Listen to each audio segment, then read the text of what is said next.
देवतुल्य भाइयों, मैं माँ शक्ति। स्वाध्याय हम चिंतन का आज हमारा क्रमांक है 338। और आज हमारे बीच में है आदरणीय मनोज शर्मा जी।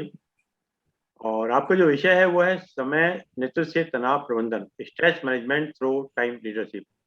इससे पूर्व भी आप कई विषय लिख चुके हैं। अब हम आदरणीय मनोज शर्मा से सबसे निवेदन करते हैं कि अपना उद्बोधन जारी करें। अ, परम पूज्य गुरुदेव एवं परम वंदनीय माता जी की सूक्ष्म उपस्थिति में यहाँ उपस्थित सभी बहन और भाइयों को मेरा प्रणाम। सभी का सादर अभिनंदन, स्वागत। आज का विषय प्रारंभ करने से पहले हम परम वंदनीय माता जी परम पूज्य गुरुदेव के चरणों में प्रार्थना करते हैं कि वह दुखनाशक सुख स्वरूप श्रेष्ठ तेजस्वी पापनाशक देव स्वरूप परमात्मा हमारी बुद्धि को सन्मार्ग में प्रेरित करें। Let the noble thoughts come to us from all directions. May the Almighty illuminate our intellect and lead us to the righteous path.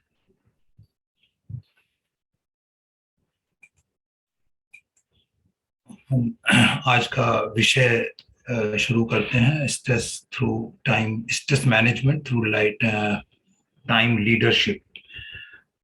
मैंने ये टाइम लीडरशिप जो है इसको जनरली टाइम मैनेजमेंट कहा जाता है, लेकिन आगे हम देखेंगे कि क्यों हम टाइम लीडरशिप कह रहे हैं और टाइम लीडरशिप से हमारा तात्पर्य क्या है। आज के हम इस वेबिनार में डिस्कस करेंगे कि समय क्या है, समय का मूल्य क्या है, क्यों महत्वपूर्ण है समय, what is important, and time leadership versus time management के बारे में चर्चा करेंगे। और effective and efficient time management की भी चर्चा आज हम करेंगे। साथ ही क्योंकि विषय में तनाव प्रबंधन से के बारे में जानकारी है, तो इसलिए उसके बाद स्ट्रेस क्या है, क्यों है, कितने प्रकार का होता है, क्या उसके रीजंस हैं, कारण और निवारण पे भी चर्चा करेंगे। और समय, क्योंकि काल और कार्य के समन्वय के ऊपर ही हम बात करना चाहते हैं आज, क्योंकि हर कार्य को करने के लिए समय चाहिए, और जब तक हम समय की को ठीक से उस समय का नेतृत्व ठीक से नहीं करेंगे, तब तक हम तनाव को प्रबंध नहीं कर पाएंगे। या दूसरे नहीं, मेरे को दूसरे। तो ममता जी, आपसे अनुरोध है कि तो आइए हम अपना विषय शुरू करने से पहले, अपनी यात्रा शुरू करने से पहले हम ये जान लेते हैं कि हमारी स्थिति क्या है, हम कहाँ पर खड़े हुए हैं, किस पोजीशन से हम अपनी यात्रा को शुरू कर रहे हैं। तो सबसे पहले हम ये जानते हैं, देखिए ये एक सर्वे किया गया था और उस सर्वे में ये पाया गया कि 20% लोग ऐसे हैं जो ये मानते हैं कि उनके पास समय की कमी है, और वे ऐसा महसूस करते हैं कि उनके पास समय की कमी है, और वो इतनी चिंता करते हैं इस बात के बारे में कि वो खुद ही समय प्रबंधन में सुधार से संबंधित जितने भी कार्यवाही हो सकती हैं, उन सबको वो खुद ही ढूंढ लेते हैं, उन्हें कहीं जाने की जरूरत नहीं होती है। 10% लोग ऐसे पाए गए उस सर्वे में जो ये महसूस करते हैं कि उनके पास समय की कमी है, और वो ये महसूस करते हैं कि उन्हें मदद लेने के लिए किसी कंसल्टेंट या किसी कोच या किसी गाइड की जरूरत है, और वो मदद पाने के लिए उत्सुक हैं, और वो ये जानने में के उत्सुक हैं कि उसको सुधार कैसे किया जा सकता है। वहीं पर 70% लोग ऐसे हैं उस सर्वे के अनुसार जो ये मानते हैं कि उनके पास समय की कमी नहीं है, और वो किसी भी बात को सुनने के लिए उनके पास सुनने की उन्हें कोई आपत्ति भी नहीं है, और वो किसी कोच या किसी वेबिनार को या सेमिनार को अटेंड कर सकते हैं। और सबसे बड़ी बात यह है कि उसके बाद में ये उस वक्ता को ये बताते हैं कि जितनी भी चीज आपने समय प्रबंधन या के बारे में, जो हमें समय प्रबंधन के बारे में आपने सिखाया, वो कितना अव्यावहारिक है, कितना इम्प्रैक्टिकल है, और बिल्कुल भी काम आने वाला नहीं है। तो हम अपनी यात्रा करने से पहले अपने आप को निश्चित कर लें कि हम इन 20% लोगों में से हैं या इन 10% लोगों में से हैं, या 70% लोगों में से हैं। तो आप से मैं अनुरोध करूंगा, निवेदन करूंगा कि आप एक पेंसिल पेपर लेके अपने पास बैठें, क्योंकि कुछ ऐसे प्रश्न साथ में आएंगे। भले ही आप मुझे ना बताएं, आपका निजी मामला है, आप उन प्रश्नों के उत्तर मुझे ना दें, लेकिन वो प्रश्न आपको अपने बारे में जानने जरूरी हैं। तो इसलिए आप पेन और पेपर लेकर बैठें और उनको अपने लिखते जाएं कि भाई क्या पूछा गया था और क्या उससे आपसे संबंधित क्या जानकारी आपको होनी चाहिए। सबसे पहले हम समय को परिभाषित करते हैं। समय एक ऐसा अबाध क्रम, एक कंटिन्यूम, एक ऐसी सतत प्रक्रिया है जिसमें कि इवेंट्स जो हैं वो एक सक्सेसफुली एंड एक दूसरे क्रम में, अबाध क्रम में बढ़ते जा रहा है। इवेंट जो है वो बढ़ते चले जा रहे हैं, पास्ट से प्रेजेंट में, प्रेजेंट से फ्यूचर में। ये डिक्शनरी, वेबस्टर डिक्शनरी की परिभाषा है समय के बारे में। तो हमें समय के महत्व को समझना है और समय को महत्व देना सीखना है। सबसे जो महत्वपूर्ण बात है वो यही है कि हम समय के महत्व को समझें और समय को महत्व देना सीखें। ऋग्वेद में एक सूक्त है, सूत्र है जिसमें बताया गया है, 7 तो 7वें अध्याय के 76वें सूक्त का 5वां श्लोक है, जिसमें बताया गया है कि समान उर्वे अधिसंगतास सम जानते न यतन्ते मिथस्ते ते देवाना न मिनन्ति वृत्तान्य मर्धन्तो वसुभिर यादमाना। अर्थात वो एक ही चैम्बर में, एक एनक्लोजर के अंदर, एक माइंड से, कलेक्टिव कॉन्शियसनेस के साथ इकट्ठे होकर मीटिंग करते हैं। Strive not of one mind one with another, they never break the gods eternal statutes and ensure none in rivalry with Vasus. यानी वो एक इकट्ठा होके टीम की तरह से काम करते हैं। तो ये बात बताई गई है ऋग्वेद के अंदर कि समय को कैसे, उसके महत्व को समझा जाए और उसका उपयोग किया जाए और समय को कैसे महत्व दिया जाए। तो सबसे पहला सूत्र जो हम इसमें लेना चाहेंगे ऋग्वेद की उस सूत्र के बाद में, ये बात भगवान श्री कृष्ण ने गीता में कही है कि मैं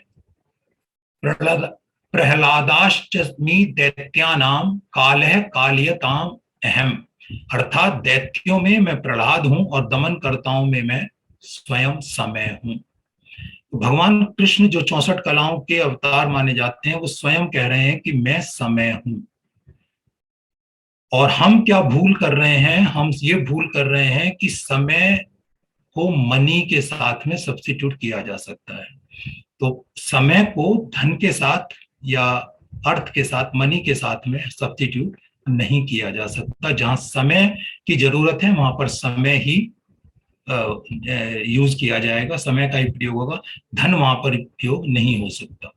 एक बहुत ही आपने सुनी होगी एक कहानी है कि एक बच्चे ने अपने पिता से 500 रुपए मांगे और पिता नाराज हो गए और उनको डांट दिया। बच्चा रोता हुआ अपने कमरे में चला गया।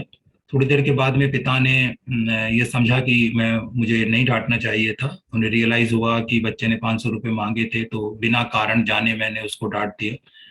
तो वो उसके पास जाते हैं और कहते हैं कि बेटा तुम्हें 500 रुपए क्यों चाहिए थे, मुझे ठीक से पूरे तफसील के साथ बताओ।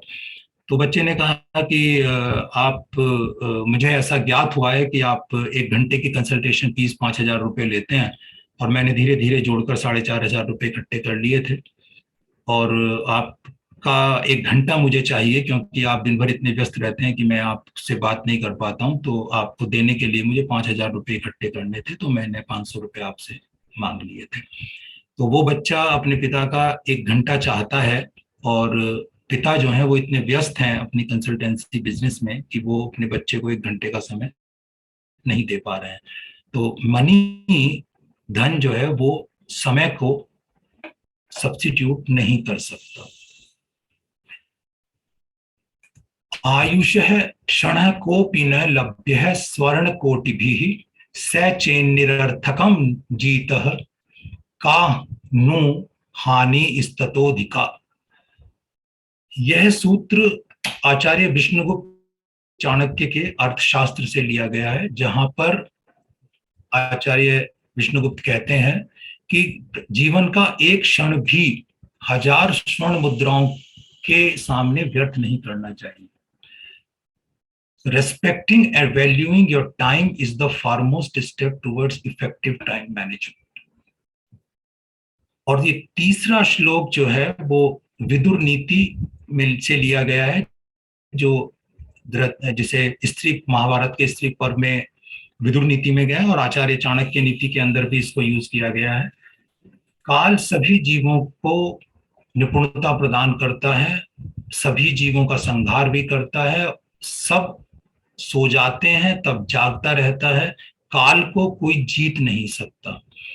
तो इतनी सारी विशेषताओं के बाद के संदर्भ में हमें यह समझना होगा कि समय का महत्व क्या है और इस समय को हम कैसे महत्व दें, ये हमें सीखना है. आइए सबसे पहले, आगे बढ़ने से पहले हम एक क्लिप देखते हैं जिसे मैंने आपके लिए स्पेशली आज लाया हूं मैं. तो आप इसको देखिए और समय के महत्व को समझिए.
तो आपने देखा कि समय की महत्ता को आपने समझा. अब आगे हम समझते हैं कि ये मैंने जो आपसे गुजारिश की थी कि आप एक पेपर पेन लेके बैठें, ये प्रश्न है जो मैं आपके सामने रख रहा हूं कि महाकाल आपके ऊपर मेहरबान है और सभी को उन्होंने 24 घंटे दिए हैं, परंतु आपको आज उन्होंने 25 घंटे दिए हैं और उन्होंने बताया कि 7 से 8 का जो 1 घंटा है वो आपके लिए एक्स्ट्रा है. What would you like to do if God gave you 1 extra our a day, और वो टाइम क्या है, 7 बजे सुबह से 8 बजे सुबह का 1 घंटे का समय आपको ईश्वर ने एक्स्ट्रा दिया है आज। इस एक्स्ट्रा टाइम में आप क्या काम करेंगे, क्या वो महत्वपूर्ण काम है जो आप करना चाहेंगे? इसे अपने आप मुझे मत बताइए, लेकिन आप अपने पेपर पे जरूर लिखिए कि आप उस वक्त क्या करेंगे। दूसरा प्रश्न है कि यदि ईश्वर आपसे आपके 24 घंटे के समय में से 1 घंटे का समय ले ले, और वो वही समय उन्होंने दिया है कि 7 से 8 बजे का समय मैं यदि आपसे ले लूं, तो आपके पास आज 23 घंटे हैं, तो आप ऐसा कौन सा वो बेकार काम है जिसे आपकी निगाह में, जिसे आप छोड़ देंगे, आप नहीं करेंगे यदि आपके पास 1 घंटा नहीं है? आपकी क्या प्रेफरेंसेस होंगी? आप सोचिए कि आप क्या काम करना या ना करना पसंद करेंगे। ऐसा काम जिसे आप बहुत पसंद करते हैं, जिसे आप बहुत प्यार करते हैं, जो आपके जीवन के बहुत करीब है, या वो काम जो आपको वास्तव में करना चाहिए। Jobs we love to do, क्या jobs we need to do?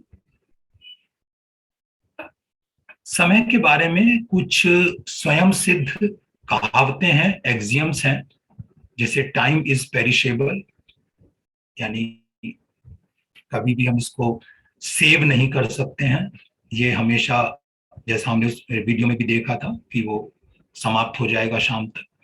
Indispensable, कोई भी टाइम, समय के बिना कुछ हो नहीं सकता। ये बहुत महत्वपूर्ण कहावत है, महत्वपूर्ण एक्सिम है कि हर कार्य को करने के लिए समय चाहिए।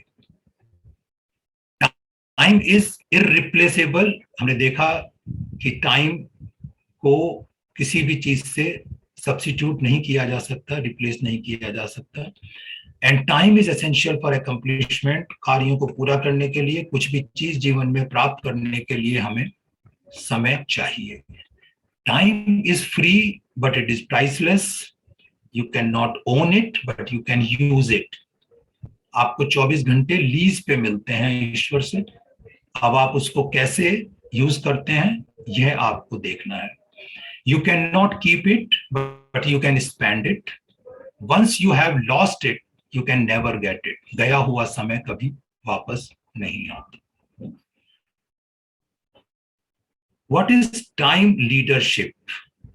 देखिए, काल पुरुष का जो वर्णन किया गया है, काल पुरुष की जो कल्पना की गई है, वो ये की गई है कि काल पुरुष जो है वो बिल्कुल एक ऐसे व्यक्ति हैं जो गंजे हैं और जिनके सिर पर बिल्कुल भी बाल नहीं है, और वो उनका जो आगे का जो हिस्सा है सर का, उस पर कुछ बाल हैं, उस पर उन है एक बालों का गुच्छा है, वो सामने ही है, सामने की तरफ है, पीछे की तरफ कोई बाल नहीं है। और वो पूरे शरीर पर तेल लगाए हुए हमेशा रहते हैं। जब भी कोई मनुष्य उनको पकड़ने का प्रयास करता है तो वो उसके हाथ से फिसल जाते हैं, इसलिए वो हमेशा तेल लगा के रखते हैं। तो ऐसा काल पुरुष की कल्पना की गई है। तो यदि हम लीडरशिप नहीं करेंगे, यदि हम नेतृत्व नहीं करेंगे, यानी हम काल से, समय से आगे भागने का प्रयास नहीं करेंगे, प्रोएक्टिव नहीं होंगे, और हम आगे से जाके उस बालों के गुच्छे को नहीं पकड़ते हैं, तो कभी भी हम समय को पकड़ नहीं पाएंगे। सो द टाइम लीडरशिप क्यों? What you are today and what you become in the future will be determined by the way you think and the way you use your time. Your attitude toward time is critical factor in all you do and everything you accomplish. Management comes after leadership. ये हम आगे देखेंगे कि management और leadership में क्या फर्क है। Management managerial, and they do the right things, they do the things right, and leadership do the right things. If the time is about quantity, it is scarce because 24 hours ही हैं या 86,400 seconds ही हैं. The key is to raise the number of quality hours. So that is why it is a leadership, it is not a management. क्योंकि management तो ईश्वर ने कर दिया, सभी के हिस्से में 24 घंटे हैं, अब हमें कैसे करना है ये हमें देखना होगा। तो टाइम लीडरशिप और टाइम मैनेजमेंट में क्या फर्क है? Leadership is doing the right things and management is doing the things right. Leadership focuses on effectiveness. Effectiveness का मतलब है कि हम अपने काम को करने के लिए किस तरीके से उसका यूटिलाइजेशन करेंगे, उसकी प्लानिंग करेंगे, जो वास्तव में हमें हमारे गोल, हमारे पर्पस के लिए की तरफ ले जाती है. यानी planning and using our time to do the things which are actually fulfilling and align with our purpose. Time leadership is a function of attitudes and habits. तो जैसा कि हम कई बार पहले भी अपने वेबिनार में डिस्कस कर चुके कि व्यक्ति, मनुष्य, इंडिविजुअल जो है वो एक पैटर्न है. अगर वो अपने पैटर्न के ऊपर, अपनी हैबिट्स के अंदर ही अपने अपने कंफर्ट जोन में रहेगा तो वो कभी भी जो है अपने पर्पस की तरफ जाने में उसको दिक्कत होगी, समय लगेगा. And leadership always talk about the dealing with self, while management talks about dealing with people, dealing with others.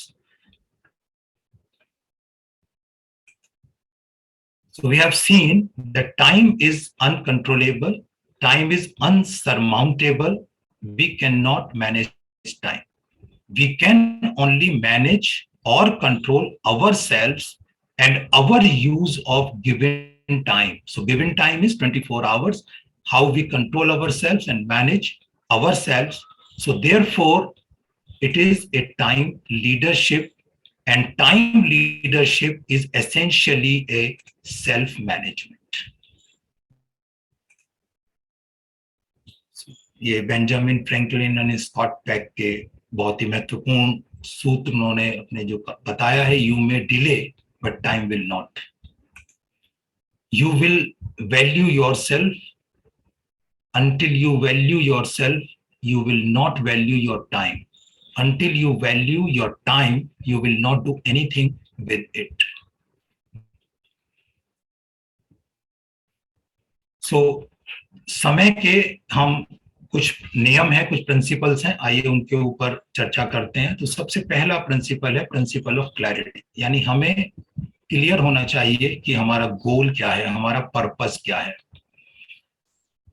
दूसरे अध्याय का 41वां श्लोक है श्रीमद् भगवद गीता का कि उनकी बुद्धि निश्चयात्मक होती है और एकमात्र लक्ष्य होता है, लेकिन जो मनुष्य संकल्पहीन होते हैं उनकी बुद्धि अनेक शाखाओं में विभक्त होती है.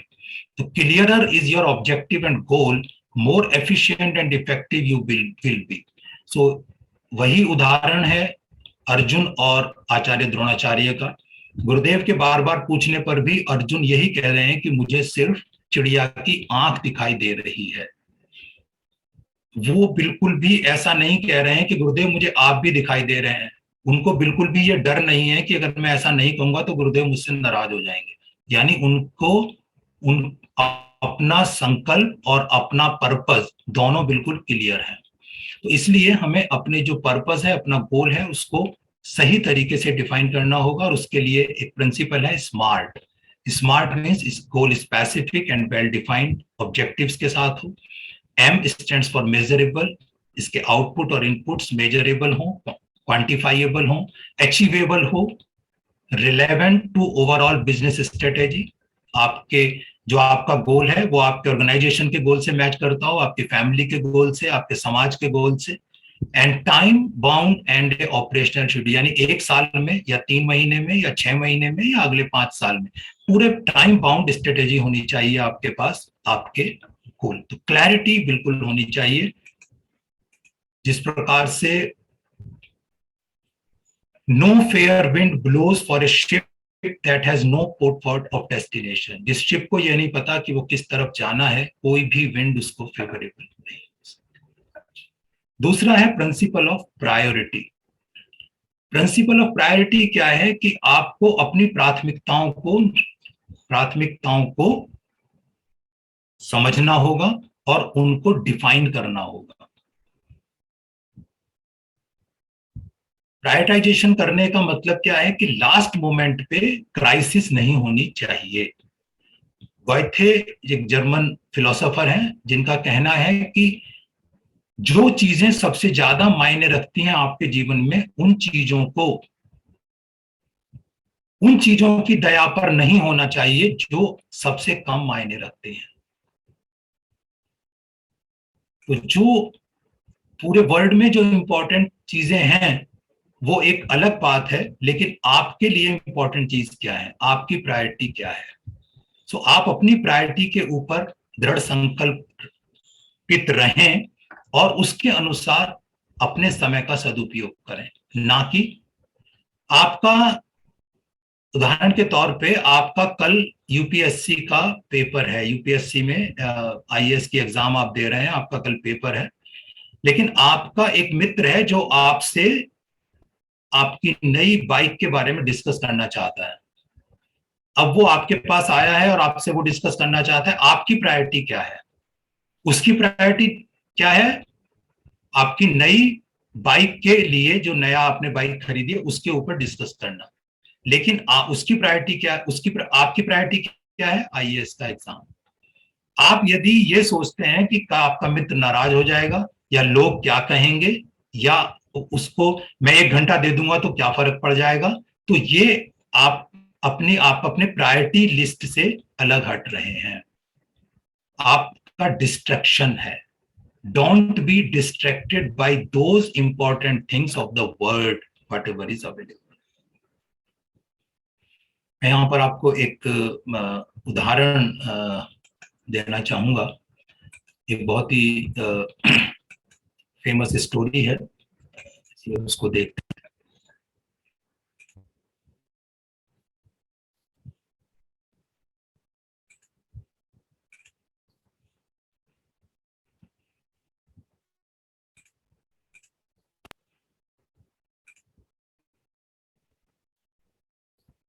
मुझे बताइएगा कि आपको आवाज आ रही है।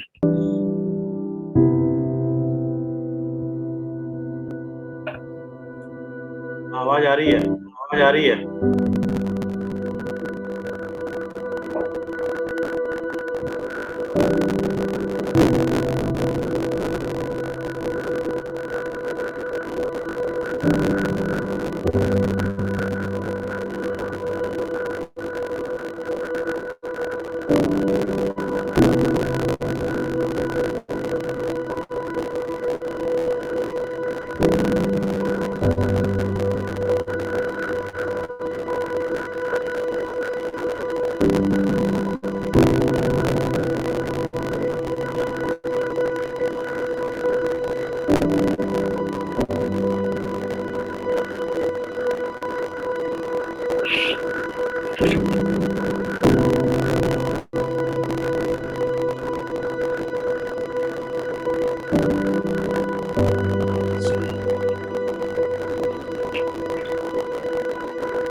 दूसरा प्रिंसिपल है principle of priorities. Principle of priorities जो हम अभी देख रहे हैं, इसके अंदर एक पैरेटो प्रिंसिपल है, concentrate on the results not on being busy. इस प्रिंसिपल के अकॉर्डिंग 80% चीजें जो है 20% जो हम कार्रवाई करते हैं उससे पूरी हो जाती हैं। अगर हम कोई प्रोडक्ट मैन्युफैक्चर करना चाहते हैं तो 20% ऑफ द प्रोडक्ट्स और हम मार्केट में उसको बेचते हैं तो हमारी ऑर्गेनाइजेशन के थ्रू, तो उसमें 20% प्रोडक्ट जो है वो 80% प्रॉफिट देती हैं। किसी भी अगर किताब को हम पढ़ते हैं तो 20% जो बुक है वो 80% कंटेंट कवर करती है। डोनेशंस 20% पीपल जो है वो 80% मनी देते हैं अगर डोनेशन की बात करें तो। लीडरशिप में 20% of the people will make 80% of the decisions. हम पिकनिक पे जाते हैं तो 20% लोग 80% भोजन खा लेते हैं। तो हमें अपने जो प्रायोरिटीज हैं उनको इसी तरीके से समझना होगा, उनको देखना होगा कि हम कैसे कम से कम समय में अधिक से अधिक क्वालिटी आवर्स जनरेट कर सकते हैं। प्रायोरिटी डिसाइड कर लेने के बाद में हमें नेक्स्ट प्रिंसिपल है प्रिंसिपल ऑफ पोस्टीरियोरिटी। प्रिंसिपल ऑफ पोस्टीरियोरिटी ये कहता है कि जब आप किसी नए काम को शुरू करते हैं तो पुराने काम को तुरंत बंद कर देना चाहिए। तात्पर्य क्या है? तात्पर्य यह है कि यदि हम अपने पुराने काम को जारी रखेंगे तो अपने उस सबकॉन्शियस माइंड के थ्रस्ट की वजह से या अपने पुराने पैटर्न और हैबिट्स की वजह से किसी भी क्षण अपने नए काम को रोक के हम पुराना काम शुरू कर सकते हैं। तो अगर यदि if you gain control of your life only to the degree to which you stop doing things that are no longer as valuable or as important to you as other things you could be doing. यानी आपने जो नया काम शुरू किया था वो क्यों किया था? क्योंकि आपने उसको ज्यादा वैल्यूवान समझा था। तो अब आप अगर पुराने काम को शुरू कर देंगे, उसको नहीं रोक पाएंगे, तो आपकी वैल्यूज चेंज हो जाएंगी। नेक्स्ट प्रिंसिपल है प्रिंसिपल ऑफ सीक्वेंशियलिटी और law of sequentiality. Your entire life today is the sum result of the quality of your choices and decision to this moment. आज आप जो भी कुछ हैं वो अपनी पिछली चॉइसेस की वजह से हैं और आगे जो होंगे वो आज की चॉइसेस की वजह से होंगे।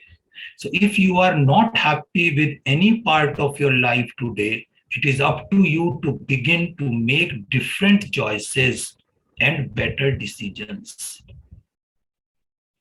जैसा कि हमने वेबस्टर डिक्शनरी की डेफिनेशन में देखा कि समय अबाध प्रक्रिया के साथ बहता चला जा रहा है, पास्ट से प्रेजेंट में और प्रेजेंट से फ्यूचर में।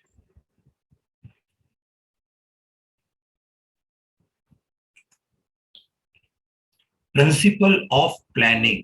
Next principle is principle of planning. Acharya Vishnugupta Chanakya का ये सूत्र है जो उन्होंने अर्थशास्त्र में लिखा है, पूर्व निश्चित के पश्चात कार्य आरभेत। पूर्व निश्चित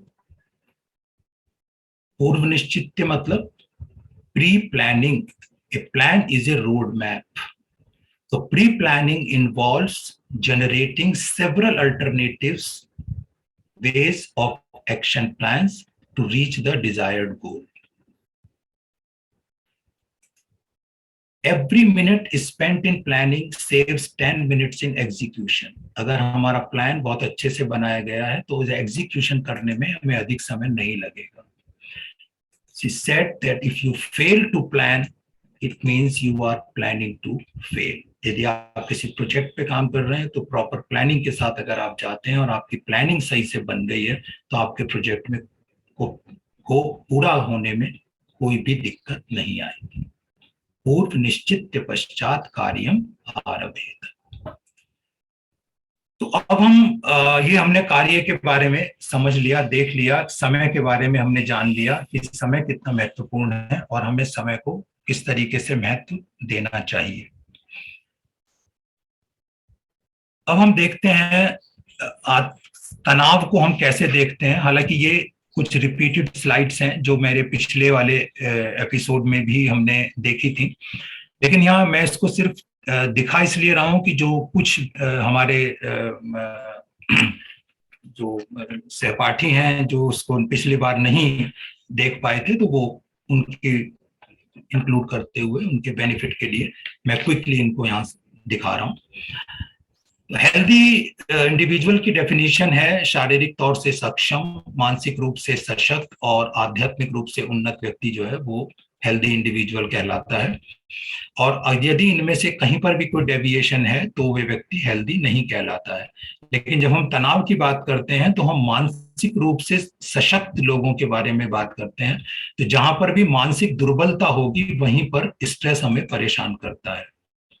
इसके कॉज की तरफ जाते हैं तो जब भी हमारा मन विचलित होता है, agitated mind with wrong attitude, incorrect understanding, wrongful thinking, lack of inner strength and materialistic approach की वजह से जब हमारा माइंड विचलित होकर एक्सटर्नल सिचुएशंस के साथ इंटरेक्ट करता है तो कुछ अनहेल्दी निगेटिव इमोशंस पैदा होते हैं।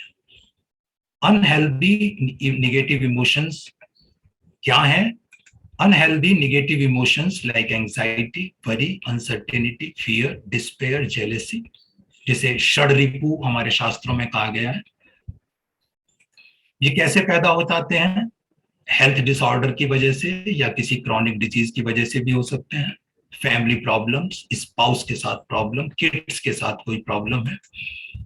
वर्क रिलेटेड, ज्यादा वर्कलोड है, प्रमोशन नहीं हो रहा है, बॉस अच्छा नहीं है, कलीग्स सहयोग नहीं कर रहे हैं, टारगेट और डेडलाइंस जो है वो सर पे खड़ी हुई हैं, तो इस वजह से भी ये अनहेल्दी निगेटिव इमोशंस पैदा हो जाते हैं। तो आज हम इस वाले सेक्टर पे बात करेंगे, वर्क रिलेटेड अनहेल्दी इमोशंस। और ये अनहेल्दी इमोशंस फाइनेंशियल कंडीशंस की वजह से भी आ जाते हैं और रिलेशनशिप की वजह से होते हैं। और ये जो अनहेल्दी निगेटिव इमोशंस हैं ये स्ट्रेस पैदा करते हैं। स्ट्रेस मन की 3 डिफरेंट मोशंस के कारण भी होता है, क्योंकि मन जो है वो मूवमेंट करता है ऑब्जेक्ट्स के बीच में, स्थान के बीच में और समय के बीच में। जब ये मन हमारे भूतकाल में, हमारे पास्ट में ट्रेवल करता है विद द सेंस ऑफ जॉयलेसनेस, तो डिप्रेशन पैदा होता है। जब हमारा मन प्रेजेंट में घूम रहा होता है विद डिसकनेक्टेडनेस, तो ये लोनलीनेस फील करता है। और जब हमारा मन फ्यूचर की आशाओं निराशाओं के बीच में भटकता है, चीयरलेसनेस, कोई उत्साह नहीं है, तो ये हमारे अंदर एंजाइटी पैदा करता है। और ये आपने देखा कि ये अनहेल्दी निगेटिव इमोशंस हैं। ये जब भी मेरा मन समय में ट्रेवल करता है तो मैं हमेशा सफलता और असफलताओं के बारे में सोचता हूँ, कंपटीशन, कंपैरिजन, एक्सपेक्टेशन, यानी सेंस ऑफ अचीवमेंट मेरे मन में हमेशा रहती है। तो यदि मैं सेंस ऑफ अचीवमेंट से हटके सेंस ऑफ फुलफिलमेंट की तरह से सोचना शुरू करूं और ये जो जॉयलेसनेस है इसको मैं जॉयफुलनेस से रिप्लेस करूं, डिसकनेक्टेडनेस को कनेक्टेडनेस से रिप्लेस करूं और चीयरलेसनेस को चीयरफुलनेस से रिप्लेस करूं। यहां पर जो मैं रिप्लेस करने की बात कह रहा हूं, ये इसका महत्व है, इसका बहुत बड़ा महत्व ये है कि जिस प्रकार अंधकार को हम परिभाषित करते हैं प्रकाश के अभाव के रूप में। अंधकार क्या है? प्रकाश का अभाव। जैसे ही प्रकाश होता है अंधकार भाग जाता है। तो जॉयलेसनेस एक ऐसी स्थिति है, it is the absence of joyfulness. तो जब हम फुलफिलमेंट की तरह से, कि सेंस ऑफ फुलफिलमेंट के साथ में ट्रेवल करते हैं तो ये जॉयलेसनेस समाप्त हो जाएगी। कनेक्टेड रह के यदि हम अपने प्रेजेंट में रहें तो हम लोनलीनेस, अकेलापन महसूस नहीं करेंगे। और जब हम चीयरफुल होंगे, उत्साहपूर्ण वातावरण में काम कर रहे होंगे, स्वयं उत्साहित होंगे, तो हम चीयरलेसनेस को रिप्लेस कर देंगे। भगवान श्री कृष्ण ने गीता में कहा है कि अव्यक्त दीनी भूतानी व्यक्त मध्यानि भारत है, अर्थात जो भूत है वो चला गया, भविष्य अनजान है, अनिश्चित है, हम उसकी बात क्यों करें, क्या करें, जो वर्तमान है वही सत्य है। परंतु यहाँ पर क्या हो रहा है, वर्तमान में भी हम लोनली है, वर्तमान में भी डिस्कनेक्टेड। आगे कहते हैं कि जो असंयमी व्यक्ति अपने मन को भगवान में स्थिर नहीं करता, जिसके बिना शांति संभव नहीं, और शांति के बिना कोई कैसे सुखी रह सकता है। तो केशव कहते हैं कि अशांतस्य कुतः सुखम, जो व्यक्ति सफलता असफलता कंपटीशन कंपैरिजन के विशेष सर्किल में फंसा हुआ है, उसको सुख कैसे प्राप्त हो सकता है।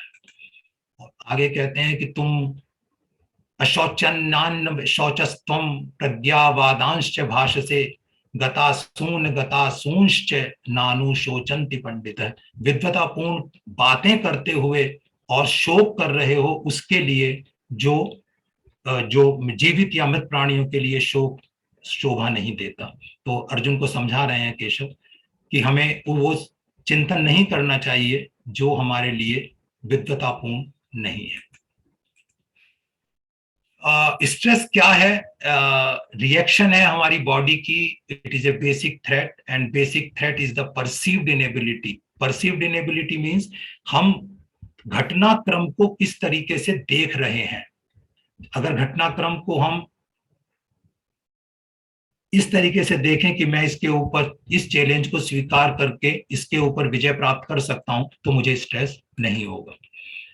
It is a non-specific response of the body under unwanted situation, and it causes fear, anxiety, जो हमने ऊपर देखा, unhealthy, negative emotions. It is a gap between expectation and delivery. What you want to achieve, but unable to achieve because you feel that the resources are less.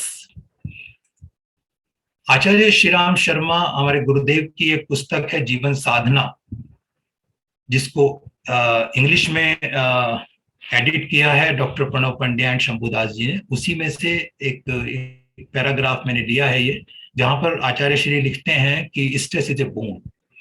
Stress is the name of the challenges that are being continually thrown at our body and mind by the circumstances and situations.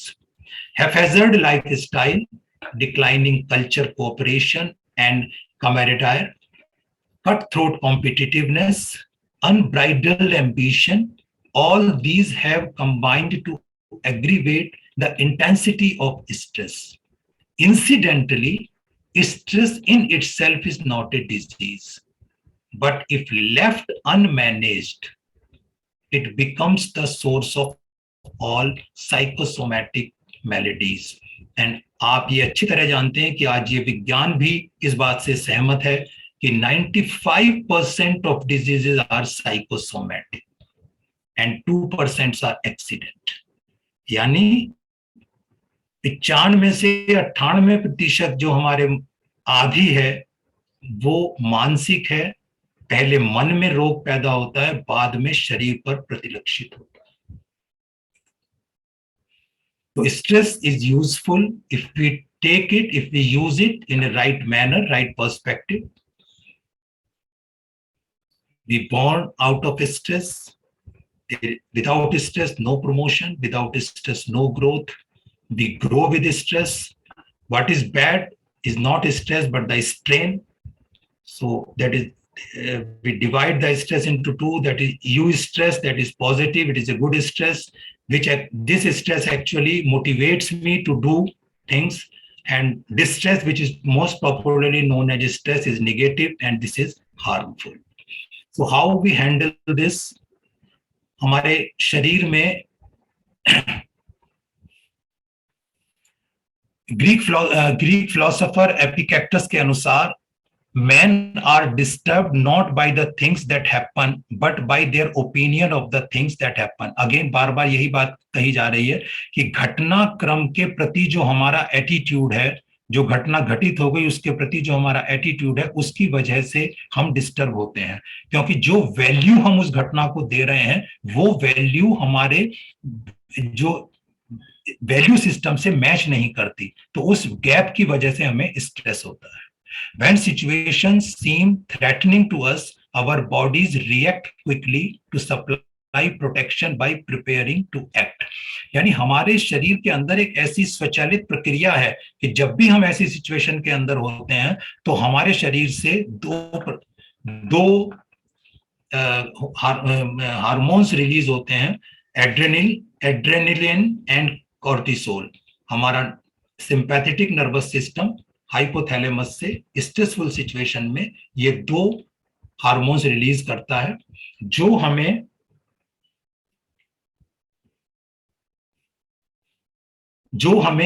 Flight और fight के लिए motivate करते हैं।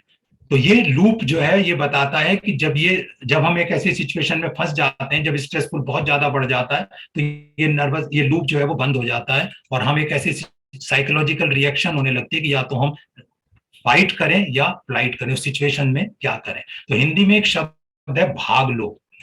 तो भाग लो मतलब either you participate, take part and involve into that situation, and भाग लो, रन अवे।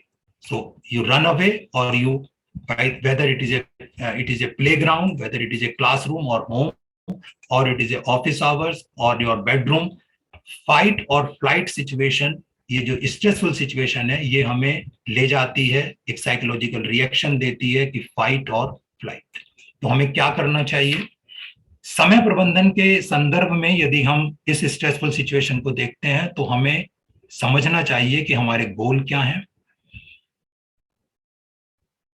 हम जिस भी स्ट्रेसफुल सिचुएशन को मैनेज करने की बात कर रहे हैं वहां पर हमारा उद्देश्य ये नहीं है कि मैं आपको इस वेबिनार के थ्रू 100% स्ट्रेसफुल सिचुएशन से आपको निकाल दूंगा।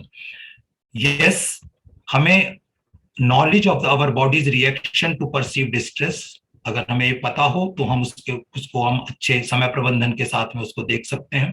Knowledge of mental, physical, emotional and spiritual factors associated with stress, the regular practice of relaxation techniques, the periodic evaluation of effectiveness of our coping skills and relaxation techniques।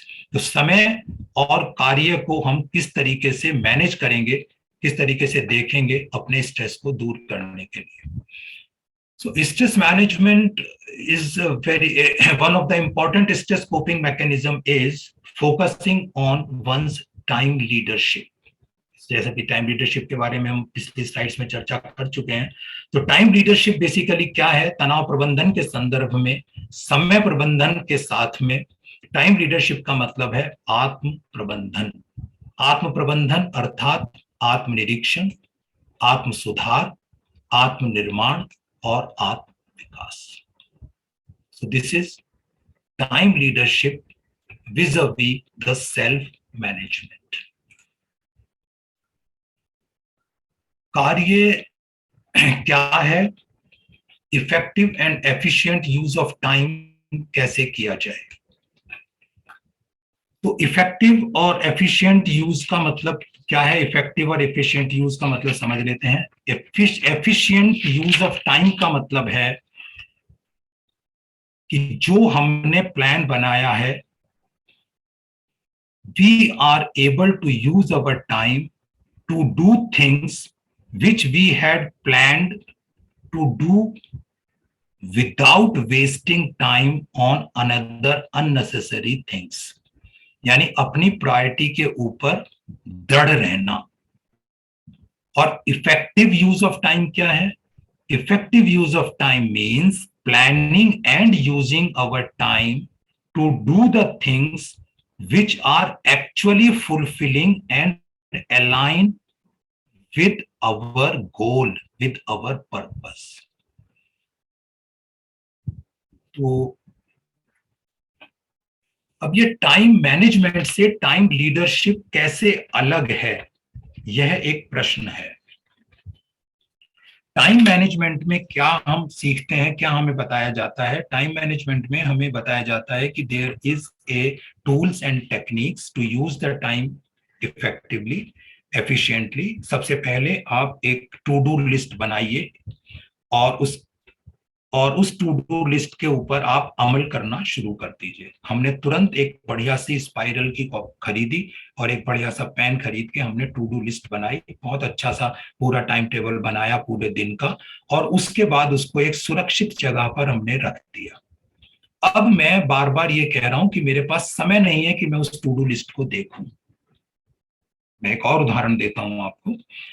मुझे सुबह जल्दी उठकर अपने काम पर जाना होता है। मुझे ये सजेस्ट किया गया कि आप जल्दी नहीं उठ पाते हैं तो आप क्या करिए, आप एक घड़ी खरीद लीजिए और अलार्म लगा के सोइए, जिससे कि आप सुबह जल्द समय पर उठ सकें और अपने कार्यों को आगे बढ़ा सकें। मैंने अलार्म लगाया सुबह जल्दी उठने के लिए और मैं जल्दी उठकर, अलार्म बजा परंतु मैंने उसको बंद करके और करवट लेके सो गया। तो टाइम मैनेजमेंट में मैं फेल हूं बिल्कुल, क्योंकि जो टूल्स एंड टेक्निक्स हैं उनका मैं प्रॉपर यूज नहीं कर रहा हूं, और मैं उसको, क्योंकि मेरा आत्म प्रबंधन, मैं सेल्फ मैनेज नहीं। तो सेल्फ मैनेज पर्सन ही टाइम लीडरशिप कर सकता है। सबसे पहला सूत्र जो मैं इस समय और काम के प्रबंधन के साथ में, हमने ये बात देखी पिछली स्लाइड में कि काम को करने के लिए समय चाहिए। ये आचार्य विष्णुगुप्त चाणक्य के सूत्र हैं, अर्थशास्त्र से लिए हैं। कालविद कार्यम साधयेत, काल, ये काल को जानने वाला, यानी जो काल को, जो समय के महत्व को समझता है और समय को महत्व देता है, वह व्यक्ति ही अपने गोल को एकम्प्लिश कर सकता है। दूसरा सूत्र में आचार्य चाणक्य कहते हैं, कालातिक्रमात् कालः एव कार्यम पिबति। कार्य के बीच में जो हम विराम देते हैं या डिसीजन टाइम पर नहीं ले पाते हैं और समय बीतता चला जाता है, तो उस कार्य के में जो हमें गोल से जो हमें रस मिलने वाला था, उस कार्य की पूर्णता से जो हमें सुकून मिलने वाला था, जो हमें खुशी मिलने वाली थी, उस काल ने उस खुशी को ही पी लिया। कालातिक्रमात् कालः एव कार्यम पिबति, काल ने ही उस खुशी को पी लिया, उस गोल को खत्म कर दिया, उसमें कोई उत्साह पूरा समाप्त हो गया। तीसरे सूत्र में आचार्य चाणक्य कहते हैं, क्षणम प्रति काल विक्षेपम न कुर्यात सर्वकृत्येषु, सभी कार्यों में एक क्षण भी नहीं खराब करना चाहिए। तो क्षण कब हम खराब नहीं करेंगे? जब हम काल के समय के महत्व को समझेंगे और उसको महत्व देंगे। तो क्या मतलब है कि टाइम लीनेस, यानी कि इस कार्य को समय पे पूर्ण करना है, और टाइम मैनेजमेंट, तभी हम टाइम लीडरशिप कर पाएंगे। यहाँ बहुत ही, जो हमने बचपन में कहानी मैंने सुनी थी, पढ़ी थी, हमारे कोर्स में थी, शायद 5th या 6th स्टैंडर्ड में थी, कि गिलहरी और कोए ने एक जॉइंट वेंचर किया। उन्होंने पार्टनरशिप में 2 बीघा जमीन खरीदी और एक खेती करने का प्लान बनाया।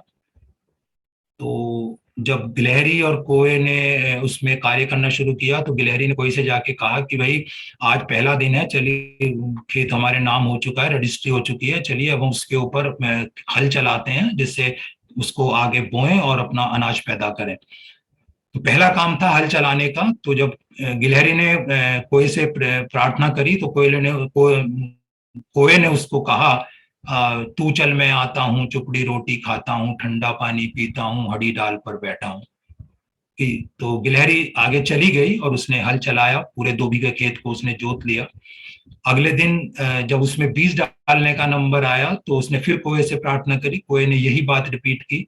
उसके बाद जितने भी प्रोसेस थे हार्वेस्टिंग होने तक, यानी कि जल पानी देना, उसके बाद उसकी निराई गुड़ाई करना, वीडिंग आउट करना, उस सब के अंदर गिलहरी कोए के पास जाती और कोआ उसको वही उत्तर देके बाहर उसको कह देता कि तू चल मैं आता हूँ।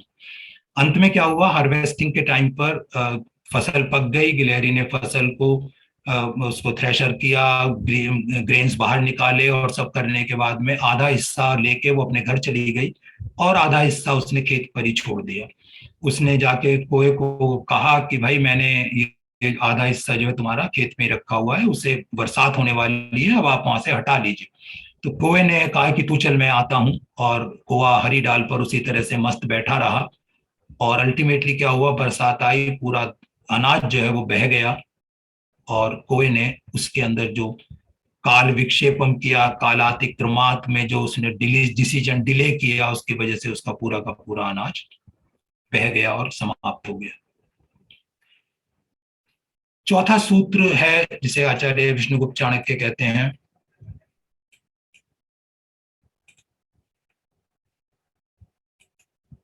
कार्यांतरे दीर्घ सूत्रता न कर्तव्या, अर्थात कार्य करने में, शुरुआत करने में और उसके बीच में no procrastination is allowed.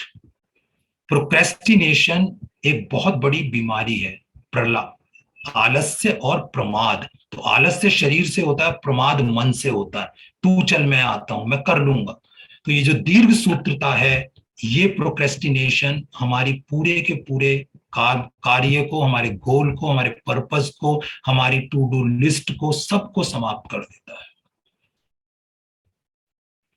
Gita में केशव ने 18वें अध्याय के 28वें श्लोक में कहा है, अयुक्त है, प्राकृत है, स्तब्ध है, शठ नष्कृति को अलस है, विषादी दीर्घ सूत्री च कर्ता तामस उच्यते। ऐसे व्यक्ति को तमोगुण संपन्न कहा जाता है। और ऐसा व्यक्ति जो है वो तमोगुण में रहने की वजह से दीर्घ सूत्री या प्रोक्रेस्टिनेट करता है। तो केशव ने गीता में 3 प्रकार के गुण बताए हैं, स्वाभाविक 3 प्रकार के गुण क्या, सतगुण, मोड ऑफ गुडनेस यानी कि हम अभी कार्य को पूर्ण करें, मोड ऑफ पैशन जो अर्जेंट है उसको, उसकी तरफ ध्यान देने वाला व्यक्ति रजगुण से संपन्न है, और मोड ऑफ इग्नोरेंस में व्यक्ति कार्य को टालता रहता है और प्रमाद में रहता है। यही अभी बहुत रिसेंटली एक यही बात एक और टेड टॉक्स में मैंने सुनी थी अभी, जो एक बहुत ही प्रसिद्ध टेड टॉक है टिम अर्बन की। ये अवेलेबल है यूट्यूब पर, आपको जब भी फुर्सत मिले आप इसको जरूर देखिएगा।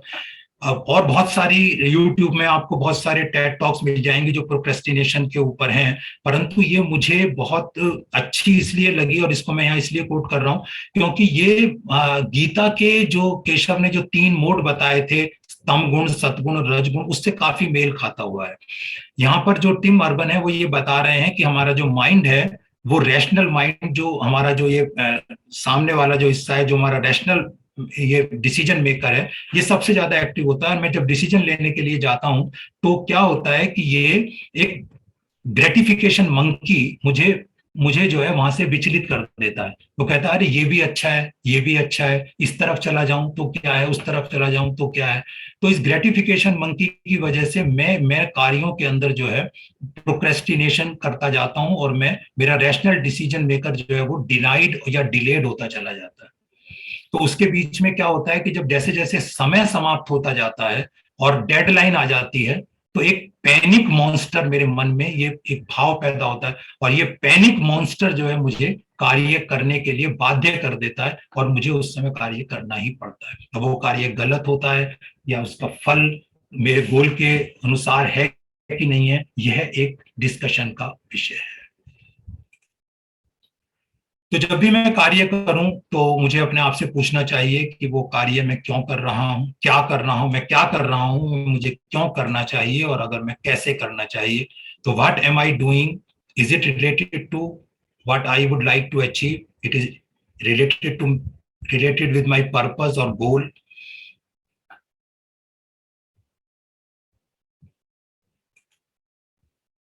वाई एम आई डूइंग, क्या मैं इसको डेलीगेट कर सकता हूं, क्या कोई और व्यक्ति इसको कर सकता है। How I am doing, what are the various ways. तो जो मैं जिस तरीके से मैं कर रहा हूं, क्या वही एक तरीका है, या इसको किसी और तरीके से और अच्छे तरीके से किया जा सकता है, विदाउट डिस्टर्बिंग द आउटपुट और making a better output. America के 34वें राष्ट्रपति डॉक्टर ड्वाइट आई जुनहुआ, जिन्होंने एक बहुत अच्छा सा एक डिमार्केशन किया है कार्यों के वर्क के बारे में, कि most of the things which are urgent but are not important and most things which are important are not urgent. तो इम्पॉर्टेंट और अर्जेंट को उन्होंने डिफाइन किया है और समझाया है कि क्या होता क्या है कि हमारे जीवन में जो कार्य हम कर रहे हैं, जो कार्य हमारे पर्पस ओरिएंटेड हैं, हमारे गोल की तरफ हमें ले जाते हैं, वो सारे इंपॉर्टेंट कार्य हैं और वो हमें समय रहते कर लेने चाहिए। परंतु जब हम इंपॉर्टेंट कार्यों को समय पर नहीं करते हैं तो वो कार्य अर्जेंट हो जाते हैं। जैसे for example filing of return. सबको पता है कि 31 जुलाई को रिटर्न फाइल करना चाहिए। 31 मार्च कल खत्म हो गई है, अब 31 जुलाई को करना चाहिए। मेरे बहुत सारे यहाँ जो मित्र बैठे हुए हैं जो इस फील्ड से रिलेटेड हैं, वो जानते हैं कि 95% रिटर्न 29th 30th जुलाई को या लास्ट डेट को या उसके कुछ एक दिन पहले ही जमा होते हैं। तो उन्होंने ये बताया कि इम्पोर्टेंट और अर्जेंट में जब हम कार्यों को डिफाइन करते हैं, डिवाइड कर लेते हैं, तो हमें शेड्यूलिंग कर लेनी चाहिए और जो कार्य इंपॉर्टेंट है, अर्जेंट नहीं है उनकी और इंपॉर्टेंट नहीं है, उनको डेलीगेट कर देना चाहिए। तो उन्होंने ये एक मैट्रिक्स हमें दी है जिसका यूज हम अपने टाइम लीडरशिप में कर सकते हैं। इस किस तरह से डिफाइन करें तो देखिए 4 में ये बटा हुआ है। अर्जेंट और इंपॉर्टेंट कार्य कौन से हैं? अर्जेंट कार्य हैं, बिल्कुल क्राइसिस हो चुकी है, प्रेसिंग प्रॉब्लम्स हैं, डेडलाइन आ चुकी है, अब तो कुछ हो ही नहीं सकता, now this is urgent, I have to do. अब इंपॉर्टेंट बट नॉट अर्जेंट क्या है? मैं 3 साल की प्लानिंग कर सकता हूँ, बच्चे बड़े हो रहे हैं, उनकी एजुकेशन के लिए मुझे कौन सी म्यूचुअल फंड में अप्लाई करना होगा या कुछ तरीके से अपने पैसे को इकट्ठा करना होगा या इनकम टैक्स रिटर्न ही फाइल करना है या मुझे अपने बैंक के खातों में से जो है SIP लगानी है। तो उसकी मैं प्लानिंग प्रॉपर तरीके से करके 1 साल का गोल क्या है, 2 साल का गोल क्या है, 3 साल का गोल क्या है, 5 साल का गोल क्या है, उसके अकॉर्डिंग मैं प्लानिंग कर सकता हूँ, because that is not urgent but that is important for me, right. Relationship building है। तीसरा है अर्जेंट है बट नॉट इंपॉर्टेंट। उसमें कौन से कार्य आते हैं? बहुत सारी फोन कॉल्स आ रही हैं, बहुत सारी कुछ मीटिंग्स हैं, कुछ ऐसे ईमेल्स हैं जिसे मेरे सबऑर्डिनेट यूज कर सकते हैं, दूसरे लोग आंसर कर सकते हैं, हर जगह मेरा अड़ना जरूरी नहीं है, तो उनको मैं डेलीगेट कर सकता हूँ। और कुछ ऐसे कार्य हैं जो अननेसेसरी फोन कॉल्स हैं, टाइम वेस्टर्स हैं, कुछ ऐसी एक्टिविटीज हैं जिनका कोई रेलेवेंस मेरी जीवन से नहीं है, मेरे गोल से नहीं है, मेरे पर्पस से नहीं है।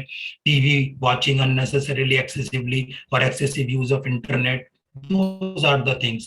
So live above the line means we have to live as per to meet my goal. तो क्या करना चाहिए कि जो पहले कैटेगरी में जो हमारे आ रहे हैं, जो देखिए हमने यहाँ पे देखा, जो अर्जेंट और इम्पोर्टेंट है, तो अर्जेंट एंड इम्पोर्टेंट है, वो गोल कहाँ पे उनको क्या करना चाहिए? उनको do it now, immediately we have to do it. Important and not urgent, decide when to do it, so plan properly, fix the time and use it properly. Urgent and important उनको delegate कर दीजिए और जो urgent और important दोनों ही नहीं है उनको डिलीट कर दीजिए। तो इस तरीके से आप अपने अननेसेसरीली समय को उन चीजों के ऊपर बिताने से बच सकते हैं। लेकिन आपको यहाँ पर अगेन पुनः वही बात आती है कि ये आपका सेल्फ मैनेजमेंट होना चाहिए कि मुझे ये डिलीट करना है, ये चौथा क्वाड्रेंट तो डिलीट करना है, थोड़ा सा और नहीं, अभी एक इस एपिसोड के बाद नहीं, वो कभी भी नहीं हो पाएगा। कल से छोड़ देंगे, कल से नहीं करेंगे, दैट विल नॉट हेल्प। ये एक आंकड़े हैं जो ये बताते हैं कि ये जो दूसरा वाला क्वाड्रेंट था, इंपॉर्टेंट बट नॉट अर्जेंट, तो जो सक्सेसफुल हाई परफॉर्मेंस ऑर्गेनाइजेशन हैं वहां पर 65 to 80% टाइम इस क्वाड्रेंट में बिताया जाता है, और लास्ट वाले क्वाड्रेंट में less than 1% they. So it is better whether it is a high performance organisation, because human being is also the lowest organisation और द स्मॉलेस्ट ऑर्गेनाइजेशन. तो हमें अपने समय को 20 से 25% टाइम जो है वो अर्जेंट चीजों पर गुजारते हैं लोग, और यहाँ पर 1 से लेस देन 1%. और जो मीडियोकर कंपनीज हैं या जो जिनकी परफॉर्मेंस कम है, low performance typical organisations, they are investing 50 to 60% time in the sector of urgent but not important. Only 15% of time they invest on planning the things.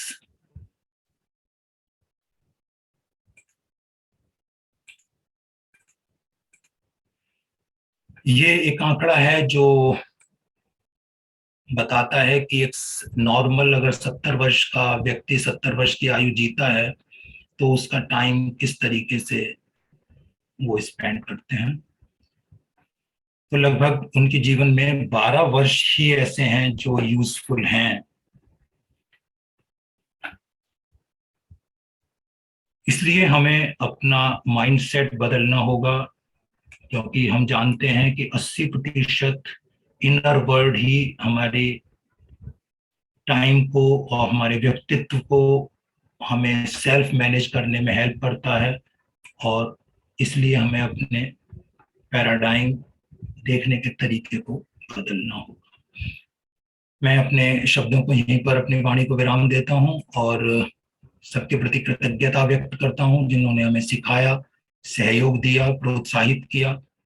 Sharma ji ने देखिए पहले ही टाइम मैनेजमेंट के सबसे बढ़िया काम किया कि 50 मिनट का लेक्चर था उसको मैनेज कर दिया, 70 मिनट तक ले गए, लेकिन कोई चू नहीं बोल रहा था क्योंकि इतने अच्छे से बता रहे थे, एक एक चीज पे इतने अच्छे से एक्सप्लेन कर रहे थे.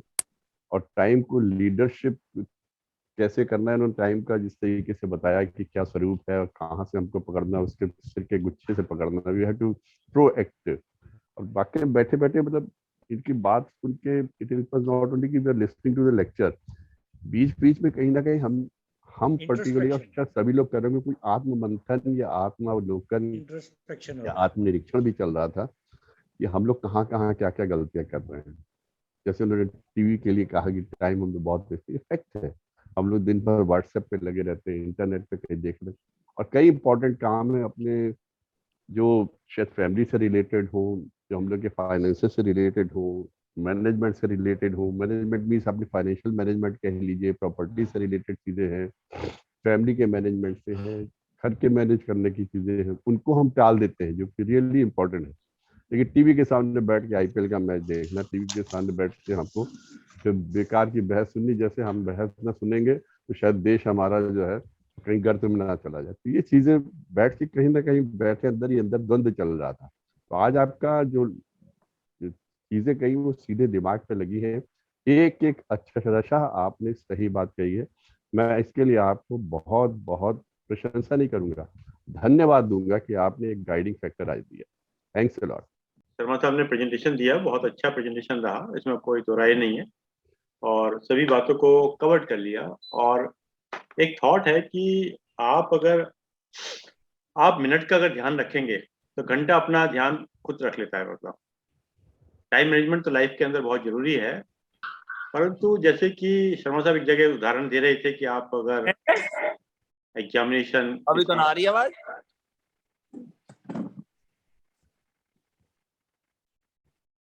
भर गया.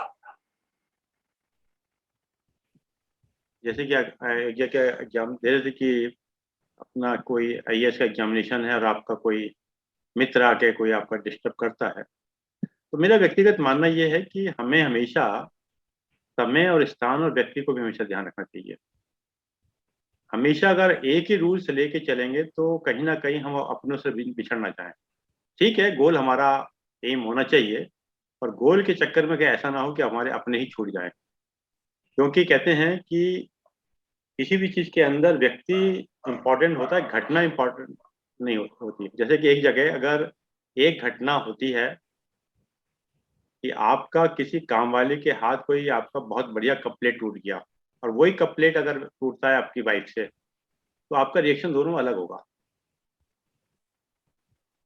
इसी प्रकार से हमें भी देखना पड़ेगा कि किस व्यक्ति को हमें कैसे कहाँ ट्रीट करना है, क्योंकि ये समय मैनेजमेंट के अंदर परमात्मा ने एक बहुत अच्छी चीज ये रखी है कि हर एक को उसने 24 घंटे दिए हैं। ना तो किसी को 20 घंटे दिए, ना किसी को 30 घंटे दिए। कामयाब व्यक्ति के पास भी 24 है, नाकामयाब व्यक्ति के है। और मैं तो अक्सर एक मजाक में बात कहता हूँ, पंजाबी में एक कहावत है कि धेले दा काम नहीं, मिनट दी फुर्सत नहीं। धेले दा काम नहीं, मिनट दी फुर्सत नहीं। तो कई बार क्या होता है कि हमें फोकस हमेशा करना चाहिए। और जैसे हमारे मनोज जी ने कहा कि बहुत सी जगह, जैसे अगर मैं खुद भी महसूस किया कि व्हाट्सएप है या यूट्यूब है या न्यूज है, इसमें कई बार इतना समय निकल जाता है कि हमको खुद को नहीं मालूम पड़ता कि हमने कहाँ क्यों चला किया। एनीवे, बहुत अच्छा रहा। और हमेशा समय को तो हमेशा मैनेजमेंट करना चाहिए और टाइम को हमेशा देख के ही चलना चाहिए। और एक थॉट है, जैसे गुरुदेव का ही थॉट है कि व्यस्त रहें, मस्त रहें, अस्त व्यस्त ना रहें। बिल्कुल आज के समय में आदमी व्यस्त है, अस्त व्यस्त ज्यादा है। तो कहीं हमें अपनी भी सेल्फ कैलकुलेशन ये करनी चाहिए कि हम कहाँ पर कैसे करें। और जैसे कि एक और चीज थी कि आपने एक जगह बड़ा अच्छा कहा, what happen is not important, how to react is the most important. What happen is not important, how to react is the most important. अगर एक घटना हो रही है तो 4 लोग उसको 4 तरीके से रिएक्ट करेंगे। जरूरी नहीं कि उस घटना पे एक व्यक्ति हर जैसा रिएक्ट करे। तो ये हम पे डिपेंड करता है कि हमें कैसे रिएक्ट करना है, कहाँ में मौन रहना, कहाँ में बोलना है, कहाँ में देखना है। ये सब चीजों का मतलब विवेक का जरूर इस्तेमाल करना पड़ता है। क्योंकि अगर ऐसे कोई थंब रूल बना लिए कि साहब नहीं साहब आज तो हमने मनोज शर्मा जी का लेक्चर सुन लिया, अरे नहीं साहब ये बिल्कुल ऐसा होगा। प्रैक्टिकल बनना पड़ेगा आपको, हमेशा देखना पड़ेगा कहीं ऐसा इसके चक्कर में ऐसा ना हो कि आपके अपने बिछड़ जाए, कहीं ना कहीं बुरा मान जाए। क्योंकि जब IAS IPS बड़े हाई प्रोफाइल पे लोग पहुंच जाते हैं तो वो छोटों को नजरअंदाज कर देते हैं। तो हमें ये ध्यान रखना चाहिए, जब ऊंचाइयों पे आप चढ़ रहे हों तो जिन लोगों को आप छोड़ के जाएंगे वही बाद में जब उतरोगे नीचे तो वही आपको मिलेंगे। हाँ, वो तो बात आपकी बिल्कुल सही है शर्मा जी, बिल्कुल सही कह रहे हैं कि जो ऊंचाइयों पे चढ़ रहे लदा होते हैं, लदा हुआ फलों से लदा हुआ वृक्ष जो है हमेशा झुकाई हुआ होगा। तो ये भी आपको ध्यान रखना हो। जब ऊंचाई पे चढ़ रहे हैं तो जब लौट कर आएंगे, आप नीचे उतरेंगे तो आपको वही मिलेंगे। क्योंकि जब पक्षी भी जानते हैं कि ऊपर कहीं बैठने की जगह नहीं हुआ करती, क्यों। एनीवे, बहुत सही है। चलिए आप आज बड़े दिल से बोले शर्मा जी आप। हाँ आपने बहुत कुछ दिल की बात कही आज आपने, बहुत एकदम कहीं कुछ गहरी बात कही है। आप तो मुझे रोक रहे हैं। नहीं नहीं बिल्कुल नहीं, वो तो कोई बात तो है, मैं कोई प्रणाम बात ही तो है। करता हूँ, अरे प्रणाम रोक ही रहा हूँ। कुछ रोक नहीं रहे थे, वो प्रोवोक रोक कर करने रहे वाले थे। तो मैंने कहा कोई बात तो है आज। कुछ शर्मा जी कुछ और हो तो बताओ, मतलब मैं नहीं, कुछ प्राइवेट चैम्बर में मिले, मतलब कुछ नहीं। मेरे लिए सारे ओपन चैम्बर है। बहुत आई एम ऑलवेज चैम्बर। नहीं क्योंकि मेरे बहुत ऐसे व्यक्तिगत रूप में मैं अपना काम आज का काम आज बागी करने स्टार्ट करता हूँ। बागीश जी जो है नहीं, मैं एक थॉट और देता हूँ। जी, अक्सर क्या कहते हैं कि एक clear rejection is always better than give a fake promise. बहुत से वंडरफुल लोग जो हैं फेक प्रॉमिस दे देते हैं, क्लियर रिजेक्शन नहीं देते हैं। अगर आप क्लियर रिजेक्शन दे देंगे तो कम से कम वह व्यक्ति कहीं और काम करा लेगा। टालते वेरी रहते ट्रू, हैं, वेरी ट्रू करोड़ सर, करते वेरी रहते ट्रू, हैं। हाँ, वेरी ट्रू। अपना तो वो व्यक्तित्व आप ऐसा बनाइए कि जिस व्यक्तित्व के अंदर सामने वाला आपके वैल्यूज को कहे कि साहब नैब साहब ने अगर ये बात कही तो 100% होगी, इसी साहब ने कह दी 100%, मतलब ये वैल्यूज होनी चाहिए ना। क्यों, बिल्कुल बिल्कुल मतलब उसके पार्ट ऑफ 100%। होना। क्योंकि हम किसी व्यक्ति की प्रभावित नहीं होते, हम उसके व्यक्तित्व से प्रभावित होते हैं।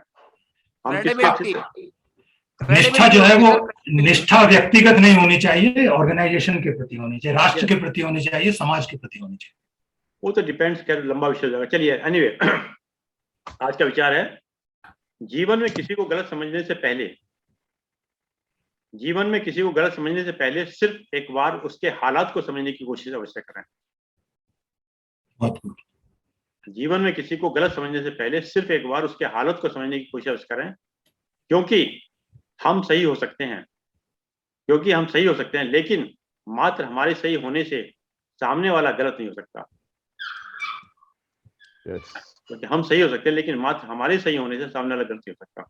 आइए हम 3 बार उनको चर्चा करते हैं। आज का तो पूरा सेशन ही सर माइंड ब्लोइंग रहा, सेशन भी और अरविंद शर्मा जी ने भी जो बातें की सीधी माइंड ब्लोइंग है सर। जो भी कुछ सीखा आप ही लोगों को सीखा, मैं तो सब आप लोगों को सुनता हूँ। अरे सर कभी कभी कोई चीजें सीधे दिल पे दिमाग में जाके लगती है। आज वही हाल रहा है। आज आज का अगर आज 4 मिस हो हॉटलाइन पे जाता है जुड़े तो हुए हैं बहुत सर, बड़ा आज नुकसान होता है। हॉटलाइन से जुड़े हुए हैं, आज हॉटलाइन से। नहीं सर, आज अगर मैं तो ये सोचा अगर आज की सेशन मिस हो जाता तो वाकई में बहुत बड़ा नुकसान होता। Thanks a lot to both of you sir. चलिए ओम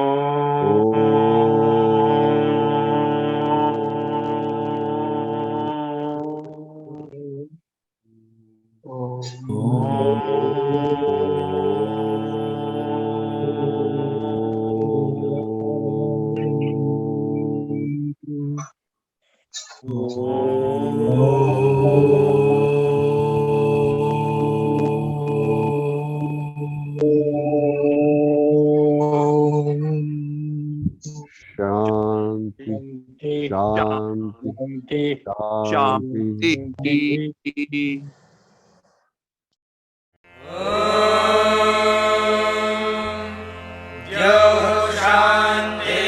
शान्तिरन्तरिक्षं शान्तिः पृथिवी शान्तिरापः शान्तिरोषधयः शान्तिः वनस्पतयः शान्तिर्विश्वे देवाः शान्तिर्ब्रह्म शान्तिः सर्वं शान्तिः शान्तिरेव शान्तिः सा मा शान्तिः